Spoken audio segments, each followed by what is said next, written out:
What is up, friends? So this is the academic video for the car project, and we have a lot to cover. But believe it or not, this first part actually doesn't relate to the project that you're going to be building at all. But we did think it would be kind of cool to show you how a four-stroke engine works, which is found in most cars that you'll see on the road.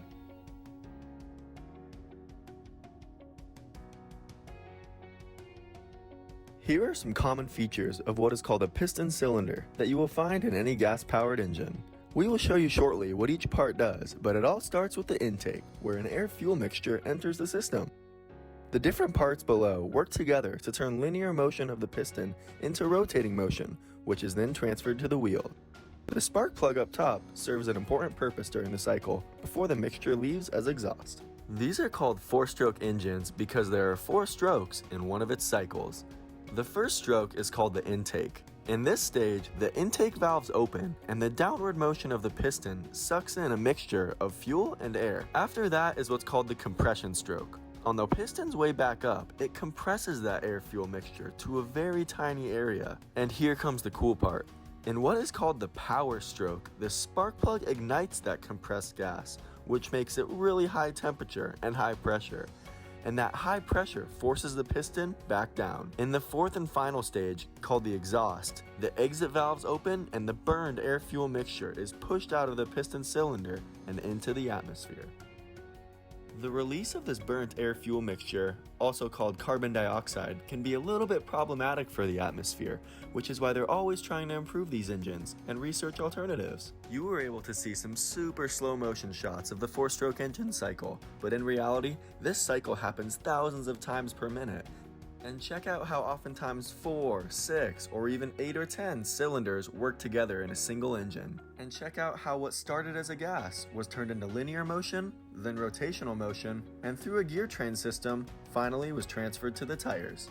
Like we said, we just wanted to show you where some of that power behind our cars come from, and we hope you found that cool. After learning about the different stages of the internal combustion unit and what happens with the burnt air-fuel mixture, do you now see why so much time and so much money is being invested into alternative fuels like electric cars and hydrogen-powered cars? We don't know exactly what the future holds, but it will be interesting to track. Anyways, let's move on to this next step. When working with simple machines like these cars we're building, a huge principle at play is what's called mechanical advantage. And that's how the Egyptians built their pyramids, it's how construction works. And to sum it all up, essentially what it means is you can trade force for distance. Let me show you what I mean. Say you're trying to screw something in with all your might, but you just can't get it to go. Well, friends, that's why they invented the wrench, to give you enough torque to be able to screw that screw in. The formula for torque is force times distance, and to put that into perspective, let's say you were trying to twist this here screw, which requires 80 units of torque, at, like we were before, 1 inch away. Well, that would mean we would need 80 newtons of force in order to make that turn. But enter the wrench. Now we're twisting from 8 inches away, and do the math. Now we only need 10 newtons of force in order to make that turn. So all that goes to say is if you're willing to give up a little bit of distance and travel a little bit further, it makes it much easier to do the task. So mechanical advantage principles are found all over the place in things like levers and pulleys. In our case, we're deriving all of our force from this here mousetrap.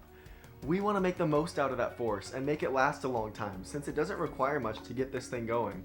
And we're going to be doing that by magnifying the length of our lever arm and the length of our axles and wheels. We'll talk more about and show you how that's practical in the next video. Trust me, I know that's a lot to digest, so thanks for hanging in there. The big takeaway is that we can trade force for distance. And what's so fun about this project is you can't take that principle too far though.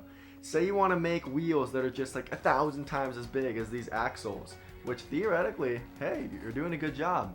But then what else comes into play? You got the weight of the wheels, which is a whole other problem in and of itself. So we got to kind of balance these different parameters.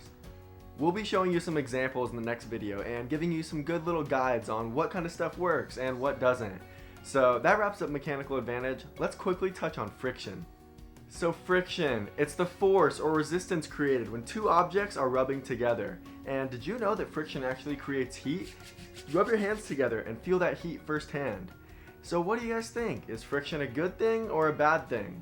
Think about all the moving parts in a car. On one hand, yeah, you want your car to grab the ground and have that friction to propel you forward. But on the other, you really don't want to deal with any unnecessary heat in an already hot car, or any unnecessary forces that slow your car down. In summary, you really want to reduce friction so you can have a nice streamlined car gliding down the road. And how do you do that? Well, it's easier said than done, but you really want to make sure everything is aligned straight so you don't have things going in different directions. You also want to make sure things aren't rubbing against each other too much, so have nice comfortable margins between rotating and moving parts. I know this is a common theme, friends, but guess what we're going to touch on again? Energy transfer. When we pull this mousetrap back, guess what kind of energy is being stored and created? Potential energy. And when we let the mousetrap go, we're converting it to kinetic energy. And tying it back to friction, that's the best way to make that energy transfer efficient. We don't want any of our energy wasted in friction. We want it all to go from kinetic straight to the wheels so we can get our car to travel as far as possible. So I hope you enjoyed that video, and I hope you enjoy learning about what kind of stuff goes on behind the scenes in cars.